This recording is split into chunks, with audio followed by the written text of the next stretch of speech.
black was the absence of color.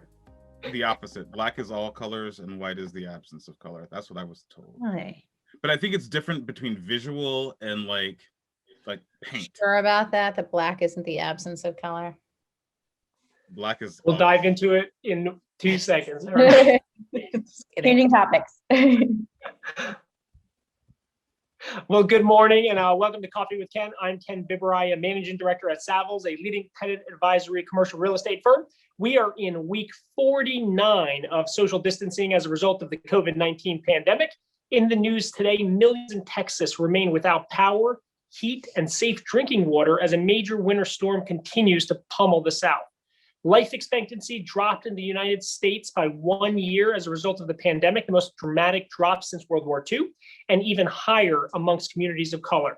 Today's topic is expanding access to venture capital investment. We're joined by Jenny Abramson, the co-founder of Rethink Impact, David Hall, managing director of Revolution's Rise of the Rest Fund, and Bianca Caban, principal, Heartland Ventures. Great to see you all. Good morning. Hey, Ken. Good morning. Well, great to see you. First of all, I think just some quick framing. I love to kind of, when you hear that number, 49, magnitude of it is pretty incredible. So just kind of, quick round robin around the Zoom here. How's the last year been for you personally, your team, and kind of your work? What's changed with kind of your approach to what you do between February 2020 and February 21? Maybe we start with Jenny and we'll go around real quick. Sure. Thanks so much for having me. It's great to be here and good to be with friends, new and old. So at Rethink Impact, we've actually leaned in a lot in the last year. I think our companies and where we invest is already in sort of businesses tackling major problems. And sadly, COVID has only exacerbated those problems, whether it's access to healthcare, education, environmental problems, economic empowerment. And so we really have found our companies growing in this moment and are just trying to support them in ways we always did, but frankly, in new ways too. How do you do a remote workforce? And then beyond that, we found the VC industry has gone very insular. People are investing more in their existing portfolio companies and in the networks they already know. So we've tried to really meet with hundreds and hundreds of new entrepreneurs to give them access to VC. And so we've spent a lot of time doing that and have made about 4 or so new investments pretty recently along those lines. Amazing. Bianca, how about you? Sure. So I would be remiss to not talk about a big personal life update that happened over the last 12 months. I gave birth to twin girls in March in the middle of COVID. So obviously that colored a huge part of my year. I also changed jobs, which I think was not planned, but I think, I was super excited when I met the team at Heartland over the summer, and they were looking for someone to focus on kind of Bay Area co-investor relationships and deal flow. And I can talk more about our model in a second. But joined Heartland last quarter, actually in October. So fairly new addition, but super excited about the business model and the deals we're seeing. In terms of Heartland, we had a very active year, despite obviously a very difficult environment. We made 4 investments, and several of our portfolio companies are really strong coming through out of COVID. Just one example, we invested in a IoT device called Strong Arm Technologies based out of Brooklyn. That is basically a worker safety device. It's worn by industrial athletes who move about the factory. And they were able to implement a contact tracing as well as social distancing feature in their device to alert workers if they were coming closer to each other. So I think in some ways, our portfolio was able to pivot really nicely despite those challenges. But so that was my last 12 months. Amazing. And David, how about you? Yeah, I don't have anything to compete with that, Bianca. So congratulations first. I first as a March child, it's a wonderful thing to be born in the middle of March, which was pretty. My birthday is March 13th, and that was like the last day I remember doing anything. And it was like the day my family had dinner that night, and I just saw the world shutting down. And it really was for us the first quarter or so after that.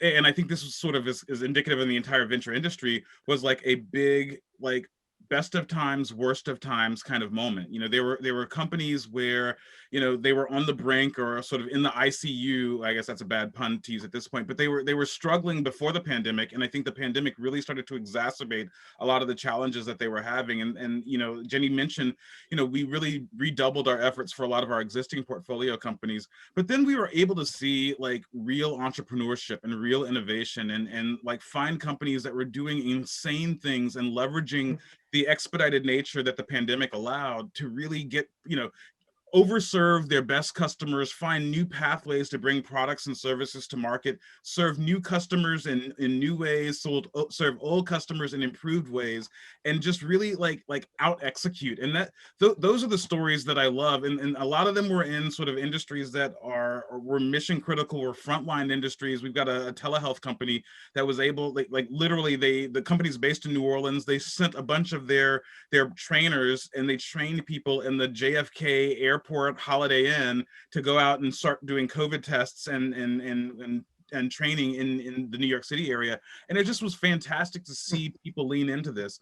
The other big thing for us was, we're Rise of the Rest. Our fund is Rise of the Rest. We don't invest in Boston, New York, and San Francisco, and we invest every other place. And we finally saw one of the things that we've been pounding the table for, like the talent flows were starting to benefit Rise of the Rest regions. And we were really seeing interesting conversations around people saying, I'm leaving the Valley, I'm going to Boulder, to Austin, to Miami, to Detroit, and bringing with them their good Twitter job, or bringing with them their spouse who works for Facebook, and setting up new routes in new places. And I think a lot of those people will likely return, but there's going to be a number of those folks that plant roots there. And I think that that's really exciting for the innovation economies in a lot of these communities that have been, that haven't been on the forefront like some of the coastal epicenters have for a long time. And then the last quick thing I'll say, we also hired 4 people during the course of the pandemic, which was fantastic, and really started to test and tax what we meant by our own workforce culture and our own sort of company ethos, and how do we sort of extend that and manage that fully remote. 2 questions on that. Have you met those people in person, or are they geographically located near your office now? A couple moved, a couple haven't moved. Literally, 2 have moved, 2 haven't moved. And we've met a couple of times, fully distant and socially distant in person. One of the things that we did as an icebreaker was we asked everybody to guess the height of everybody in the team, since we've only seen each other from the shoulder up. Turns out we're better at guessing the people that we don't know than the people that we've already worked with in person. So yeah.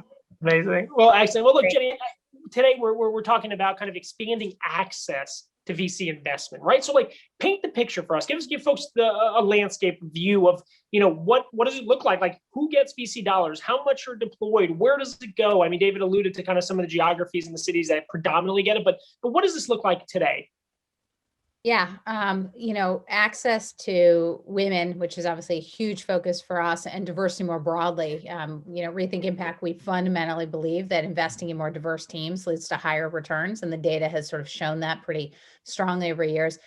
It's pretty abysmal in this country. Women get less than 3% of venture capital dollars. That number has swung around. When I started Rethink Impact in 2015, it was very much in response to seeing that data, and being a female CEO myself and watching how rare it was to sort of be a female on a stage and somewhere else. And so I think, some of this rests with the fact that so many people who control the dollars, no offense to anyone, are men, and then white men predominantly. And so what happens is, when you don't have diversity at the top of the venture capital spectrum, you're much less likely to invest in diverse entrepreneurs. And so a lot of what we're trying to do is invest in teams that have diversity, because we think that's what drives some of this change. And the same is true whether you're talking gender diversity, racial diversity. The data is pretty horrific. Women of color, I think, get less than 1% of venture dollars. So, I could go on and on with stats. I think what's been interesting or depressing, depending how you look at it, is during COVID, we had really made some progress before COVID. Mm-hmm. And during COVID, the gender number slipped down to before 2017 levels.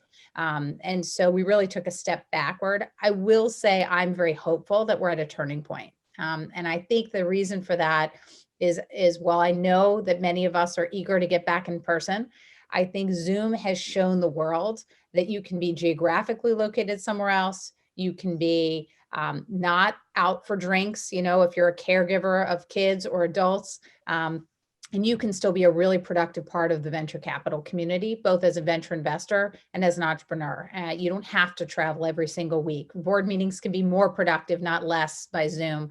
And so while I think there are many of us who are excited to have happy hours come back or some other things come back, I'm hopeful that more and more things will actually stay and will therefore give access to many more people to be part of this venture community, and therefore to change the sort of outlook of where dollars are going.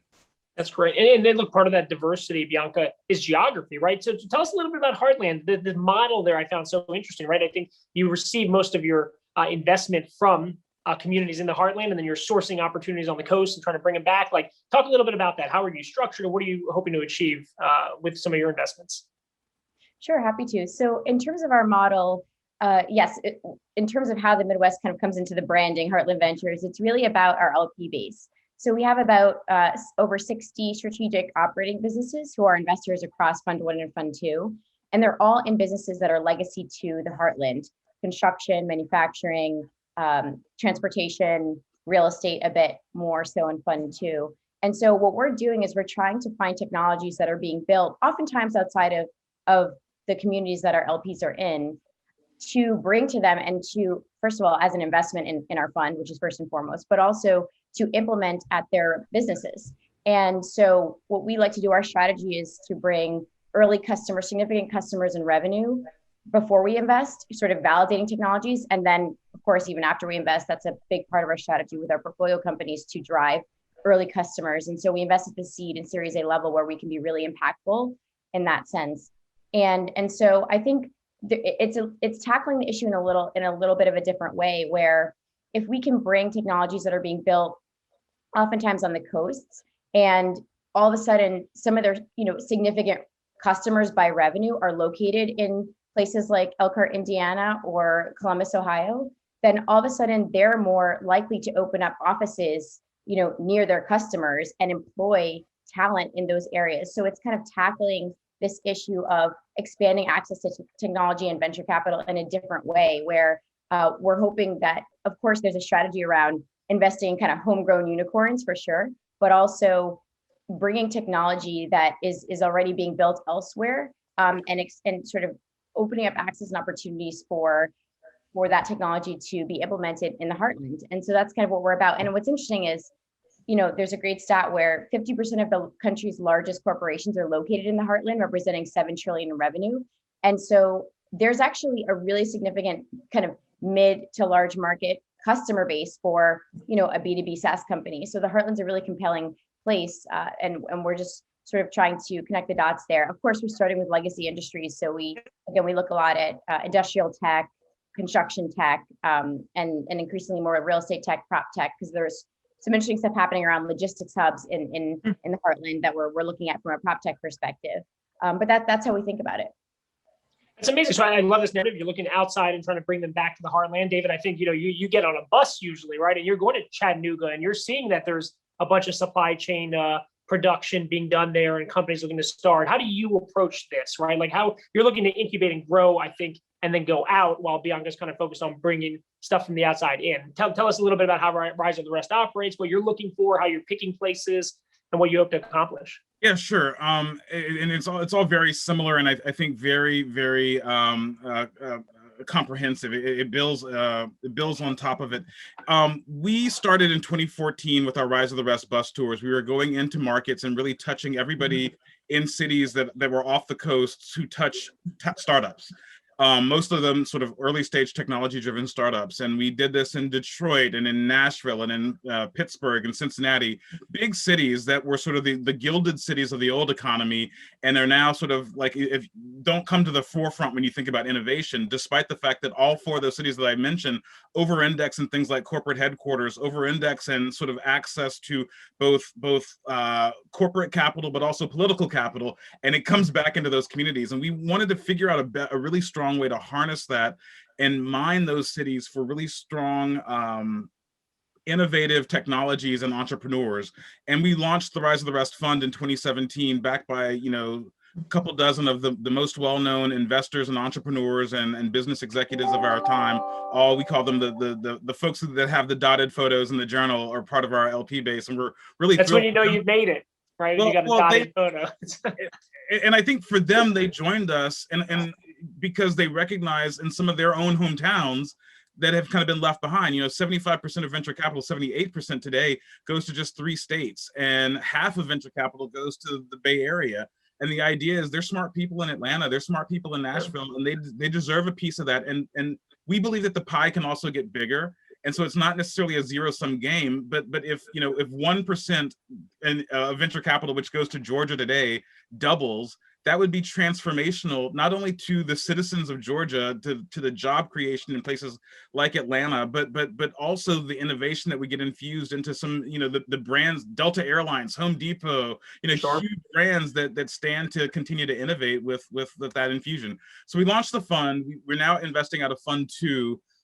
Same strategy. Like, we're looking for early stage companies in these markets that are accelerating technology to basically disrupt existing industry. And some of these industries have been around for hundreds of years, and we think that like the ability to harness, to find, mine, harness, and manage that disruption is really incredible and can create some fantastic returns, not only for our investors, but also for the communities in which these companies and these startups are going to be residing. And so we're thrilled to see sort of the acceleration of some of these trends, a lot of them brought out by the pandemic, but we think that those trends were were kind of on cruise control to already start accelerating, and the pandemic just kind of threw the foot down on the gas.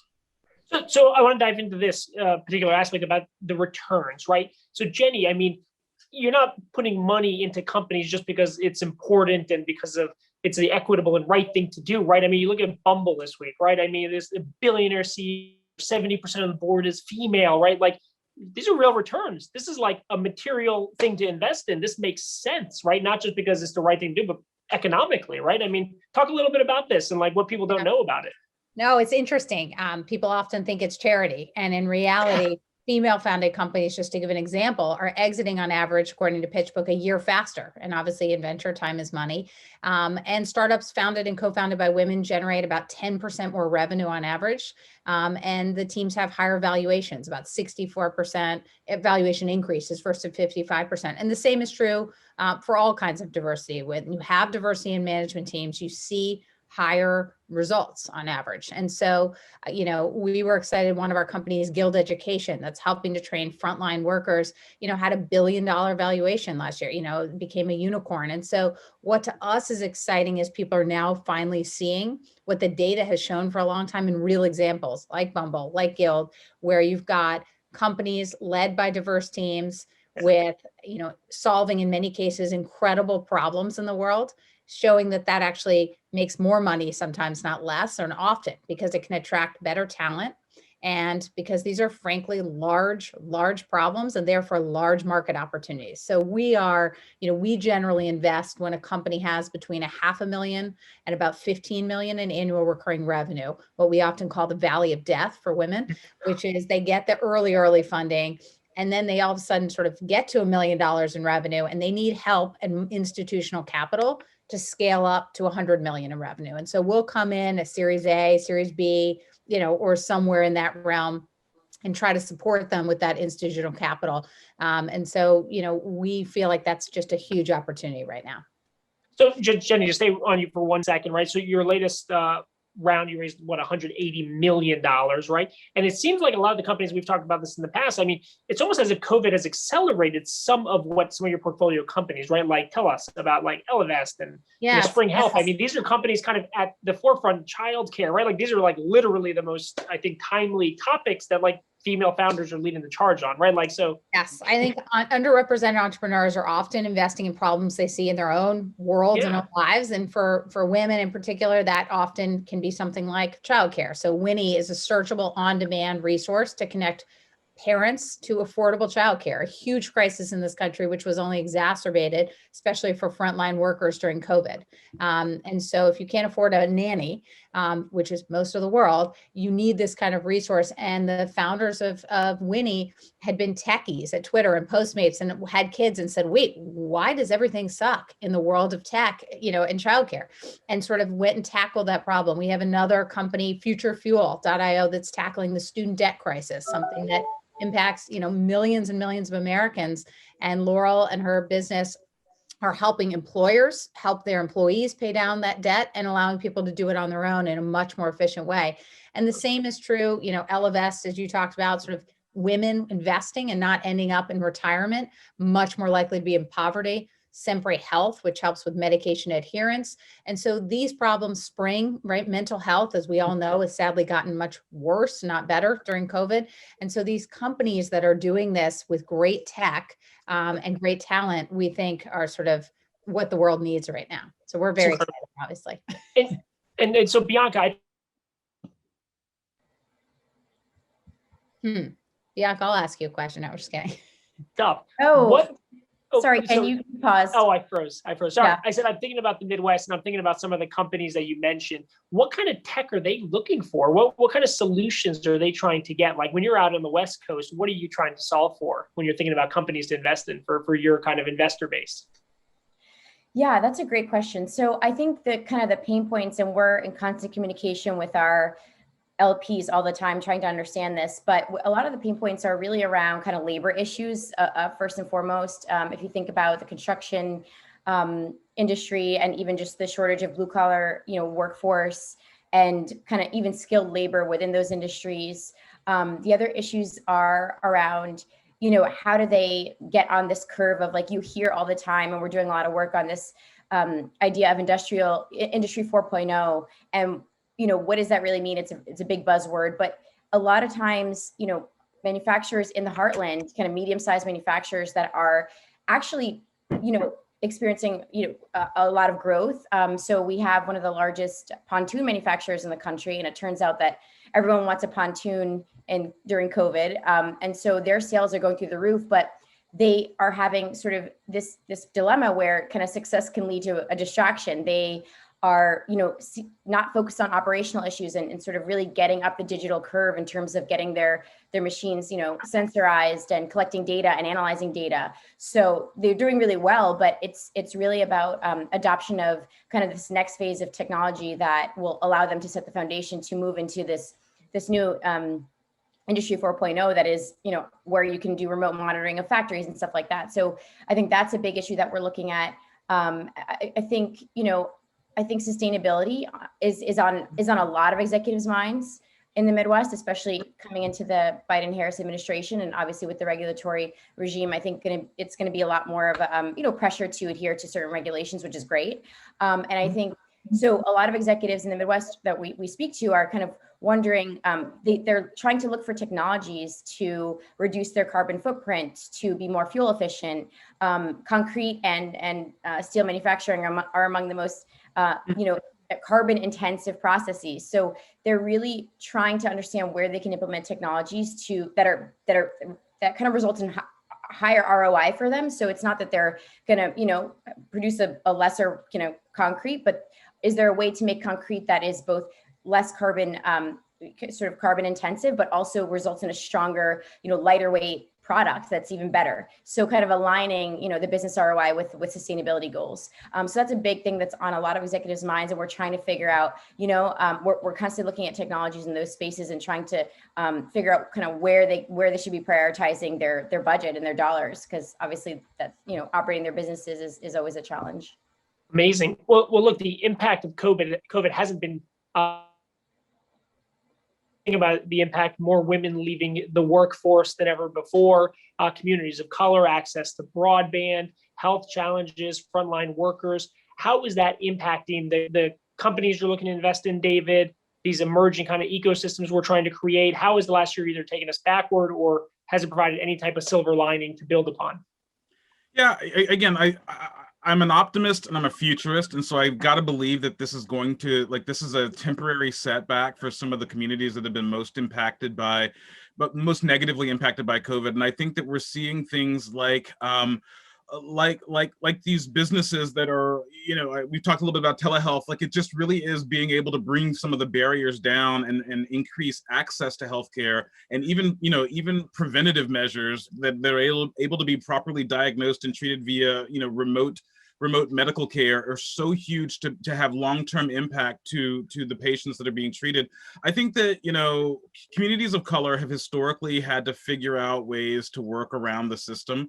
And I think the ability for, for businesses to now be created that, one of the biggest trends that we're seeing is just this grand digital transformation and moving things from clipboards and pen and paper to like bits and clicks. And I think that really does help to like reduce a little bit of the digital divide. I think that the access issue is huge. And I think that there's a lot of people, both businesses and policymakers, that are focused on reducing the digital divide. And I think you're seeing that where, if mom and or dad and kid is all trying to use the one hotspot to get access to work or education, like it's going to fail one, if not more, of those folks out of one individual home. And so trying to figure out ways to be more equitable as we think about extending some of these resources is really, really important. What we see with a lot of our companies is just, again, the same solutions to a lot of the big the big aching problems of our society: healthcare, transportation. We just invested, we're really excited that one of our companies, App Harvest, just went public a couple of weeks ago, and it's basically looking at sort of extending the sustainability of farming into Appalachia, right? They built one of the largest indoor greenhouses to grow tomatoes out of Appalachia. And the benefit of growing tomatoes out of Appalachia, it's a 1 day's drive for most of America, as opposed to having to truck a lot of our produce across the southern border and have it make several days trips to get to grocery stores in the Northeast and the Northwest. And I'm really inspired by a lot of those folks that are working to make some of those changes. I think that I also think that the next generation of both workers and technologists that are coming out deserve our work on the equity side as well. We're looking at a business out of LA actually called Hallow that's really working on making the recruiting process more equitable, so that folks that are going to Heartland universities or HBCUs can still get access to the job flows that mostly people that graduated from Harvard or Stanford or Yale are able to get access to. And I think that flattening of the curve, mostly exacerbated by the pandemic and enabled by Zoom interviews, is really helping a lot of these big tech companies, which have been relatively abysmal on their diversity stats, start to infuse more diversity into their ranks. And that's great for my business, because the long term, the folks that are product managers at Google leave and become great entrepreneurs, and seeing that flywheel get more diverse really does start to help it. I want to go back to one thing that you guys, we were talking about a little bit earlier, just like this notion. I want to push back on this notion that we've always got to oversell diversity, because nobody ever thinking about the risks of homogeneity, right? We always love to lean in and say, well, diverse teams perform better, but nobody thinks about like understanding why homogeneous teams perform worse. And like, if you just think about that, it really is like that makes more sense to me than sort of asking for the data on why diverse teams perform better. And so I think that we should start reframing the question. Like, it's not necessarily that diverse teams perform better, but like homogeneity like really does like bring the average down. And so thinking about adding diversity, be it gender diversity, geographic diversity, racial diversity, also political diversity into our companies, really does help us talk to our customers better and understand the plight of our suppliers better than everybody thinking the exact same way and saying, we're only going to go forward in this one direction. Well, and I'll take it one step further, which is, yes, it's about the teams, and obviously some of our own investment theses are around diversity investing, but it's also about many other underlying things, right, in our society. So take clinical trials, for example. We have a company, Evidation Health, that's basically a tech health company working to measure health in everyday life. And they responded to the fact that 83% of clinical trial participants are white, which has serious implications, right, for efficacy and risk around treatments for many of people in our population. And so when you take a business and you think about it, the sort of the risks of homogeneity at the management level, but also the risks in terms of the actual things that are being produced, the drugs in our country, the curriculum in our country. I think this has been a pretty incredible moment of realization for people. And I don't know if it's that they had more time to think and see that problem, but when we watch Evidation Health and what it means for pharma companies and others to be able to do this in ways they hadn't before, I actually think Zoom has allowed people to get more excited and to reduce barriers to solving problems that have existed forever.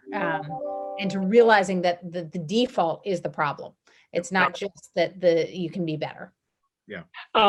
So we do have a new administration, new priorities, large stimulus being negotiated on Capitol Hill, a large infrastructure bill potentially coming down the pike.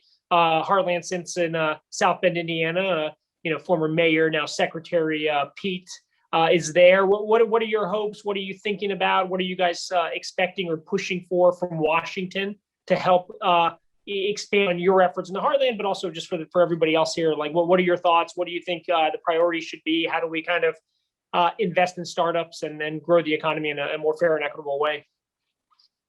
Yeah, I think that's great. I mean, so we are really excited at Mayor Pete's, obviously, the fact that he's now Secretary of Transportation, and we're excited about an infrastructure bill. I think an infrastructure bill would be great for the country in many ways. I mean, obviously, a lot of our, investors and network are in, construction, infrastructure development space. And so with more spending there, obviously that's going to stimulate their businesses. And I think in a lot of ways, it's great for job creation and just getting the economy moving. I think as it relates to, how that kind of plays out, certainly like this is kind of a little bit off topic, but we have a company that we invested in a little bit earlier called Soil Connect, which is building a kind of dirt exchange. Again, I think David mentioned this early on, but some of the industries that we look at are kind of legacy industries that have been around for 100 years, that have been doing things with pen and paper, Excel spreadsheets for decades, and they're really looking for disruption. And so the earth market, moving dirt just has never really been digitized before. And so one of our portfolio companies is doing that. And so I think with an infrastructure bill and stimulus along those lines, you can move a lot of dirt around the country. So we're really excited about that, and for growth in terms of in those industries, and really allowing access to technologies to traditionally very opaque, not transparent, and industries where it just lack technology. So I mean, I think we're very excited about that. So we do have a strong connection to Mayor Pete. Also, we have his former campaign manager, Mike Schmoll, who is a director on our team, and so we're always thinking through like policy impact around how we can do public-private partnerships, and think through ways of how this sort of the intersection of venture capital and policy impacts communities that we're in, the local Columbus community, obviously. Indianapolis and Elkhart and those communities, like how do these things kind of trickle down all the way to the small towns that are, manufacturing towns and are really hurting now, and how does all that kind of dovetail? The two things I would add really quick, we're investors in a company called Spark Charge that is innovating on the EV charging wave that's really happening and accelerating. And I think seeing some of the pronouncements that have come out of the Biden-Harris administration around advocating for better access to both EVs and the infrastructure that will be needed to support EVs, including charging. Spark Charge's innovation is that they've been able to reduce the size of the charger to something basically the size of a rollerboard as a portable charger that can in fact fit in the trunk of a Tesla, when the industry standard is something about the size of 2 shopping carts. So like the form factor really does matter in being able to reduce range anxiety for EV drivers. And I think that being able to, figure out scalable solutions like Spark Charge are really important to being able to make it so that the EV industry can evolve and be as well installed as like the combustion engine industry, which is pretty dynamic. I think the second thing that I'd also say is, companies are now investing into regulated spaces. The ability to innovate into the white space, people have said like Facebook was the last great company that innovated into white space. And if you look at things like Airbnb, Uber, all of these companies have been hit by severe regulation. And, as recently as Robinhood, like damning regulation, if they don't understand what's happening in Washington, D.C. and how policymakers at the federal and state and even local levels are going to potentially be able to affect their business. And so I think that what that means for us is first the importance of domain expertise of our founders, people who've done it, been there, done that, and have built businesses in regulated environments that can now build sort of the 2.0 version of that industry with the understanding of the regulatory landscape. But I think the more important idea is that we've also got to start bringing the policymakers along with us, because they're writing the regulations that enable and sort of disable a lot of these businesses, and the government doesn't tap you on the wrist, they shut you off. And I think the ability to make sure that they understand the nuance of a lot of the technologies that are coming out, it's incumbent on those of us in the industry to help make sure that our policymakers are coming along with us and not necessarily working against us. That's fascinating. Go, Jen. No, the only thing I was going to say, for us at Rethink Impact, we're obviously focused on issues like gender inequality and affordability and access to healthcare. And many of the issues in student debt are very bipartisan in nature, interestingly. And so, I think what we're excited about is when you see things like the legislation that looks to have bipartisan support around student debt, and employers being able to use some of the same things that they do for our retirement savings towards student debt, so that the many, many people who are employed who can't take advantage of 401ks because they're using every dollar they can to pay down debt might be able to do that tax-free. And so we feel excited, frankly, because many of these issues that our companies are tackling really have bipartisan support. And now, frankly, we can just focus on getting things done. So I think it's as much a moment to focus on that and sort of the real issues as it is about politics per se. It seems like Uh-oh. I think we lost Ken. We lost Ken, but he was going to say something brilliant. Oh, there he is. Sorry. I was just going to say, I know I keep freezing. Acceleration about like even telehealth, right? Like there was probably roadblocks, and then COVID hits, and then we're all home, right? So then there seems to be opportunities to pause, think about technology and growth and so on. What advice do you have to entrepreneurs that are looking to start companies, right? As they're thinking about it, should they be looking to VCs? How do they pick who they should partner with? I mean, how do you approach that when you're pursuing companies or advising kind of founders? I would just say VC, which gets, thankfully gets a lot of great buzz and the press likes to talk about it, is not right for everyone, right? You may have a business that, frankly, you don't need to give away that much ownership. You could take on some debt, or you may not have the kind of growth rate, getting to 100 million in revenue in the next 5 to 7 years, that sort of hockey stick growth that makes you a fit for VC. So I think my biggest piece of advice is really understand the other kinds of funding and make sure one of them isn't more right for you. And then when you pick partners, Sally Krawcheck, who we invested in and is just a great entrepreneur work with, often says it's like, you're like getting married, right? It's harder to get divorced from your investors than from a spouse. And so really making sure that whoever you are starting to work with is someone you want to spend the next 5, 10 plus years working together with, not just for their capital, but for hopefully bringing a lot else to the table and not being a suck on your time and sort of resources in other ways. Mm-hmm. I would, plus one to everything that Ginny said. I think 2 quick nuances though. One is on, the selection of your co-founding team. It really, that's another kind of marriage that is sometimes even more intimate and more personal than your marriage out in the real world. And I think, it's usually the biggest decision that a founder makes when they think about dilution over time, right? Like your investors sure will dilute you, but having somebody have 25% of your company, from the start is really a big decision to make. And there needs to be a lot of, heart-to-heart, eye-open conversations you have with your co-founders about their commitment and their willingness to, if we need another CTO, for example, would that person be willing to slot over or slot out so that the company can continue to survive? So really making sure that your team has your early team has the right understanding and the right mission orientation is really important. And then the thing for me is always around, we believe that founders need to be well networked in their cities. None of us can exist in an island. And I think the importance of being well networked sometimes is even better than capital, because it gets you in the rooms where the capital is. It gets you in the rooms where the revenue is.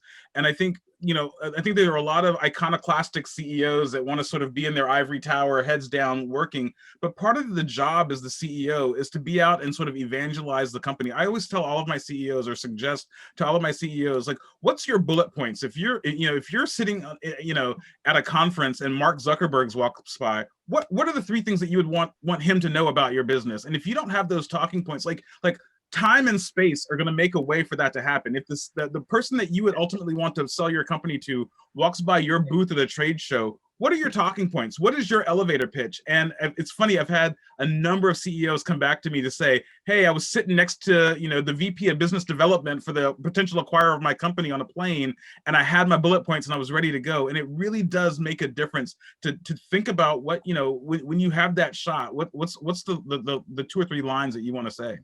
That's awesome. And Bianca, will you round it out? Yeah, I think so much has been said that I agree with. I would just say in terms of founders that we look for, I think just kind of coincidentally, I think the average age of our portfolio is maybe like close to around 40. And I think with that, it's interesting because I think with a narrative that's painted a lot around venture capital that a lot of founders are like 22, like the Mark Zuckerbergs of the that kind of archetype. I think in a lot of ways, because of the industries that we invest in, a lot of times folks have been in those industries for at least a decade or longer, and they've seen and experienced the pain point, whether it be at a general contractor or working in the supply chain, space at Maersk or wherever it is for a decade or two. And they're just so intimately familiar with the pain point that they're solving for. And so I think in a lot of ways, we're not like sorting by age or something, but in terms, I think there was ages I mentioned, I think actually ages can oftentimes be an indicator of experience, and especially in the industries that we invest in, that's really important to know that problem. And then I think just honing in on what Jenny said around in terms of considering taking in venture capital funding, dilution is a huge consideration, and also is this do you want to be on like a fast growth trajectory? Just because thinking about VC returns, our investors are looking for that 10-year time horizon, and maybe even shorter than that in terms of a liquidity event. And so as a founder, I guess the dilemma is, are you on, kind of willing to kind of operate at that pace, or wanting to operate at that really hyper growth pace that kind of is the expectation when you take in venture capital investing. And the other thing is, do you want strategic partners in alongside the journey with you? And that's, obviously if you are looking to just kind of be heads down building your business and sort of maintaining ownership, that's one thing. But if you're looking for strategic partners as it relates to being able to hire or bring, for us, we bring customers to the table, things like that is something to think about when you're considering whether or not to take in venture capital investment. It's amazing. Well, look, this has been so much fun. I appreciate all 3 of you coming on. I think it's so unique to get such a different perspective, the prioritization on diversity, on the opportunities finding female founded companies, on paying attention to the heartland. It's incredible to have all 3 of you on. Thank you so much. And everybody tuning in, thanks for tuning in. Next week, we're a special Coffee with Ken on climate change. We have Ken Berlin, the CEO of the Climate Reality Project. In the meantime, please practice social distancing, wash your hands, and wear a mask. Thank you, everyone. Thank you so much Thanks so much for having us, Ken. Good to see you. Bye. Take care.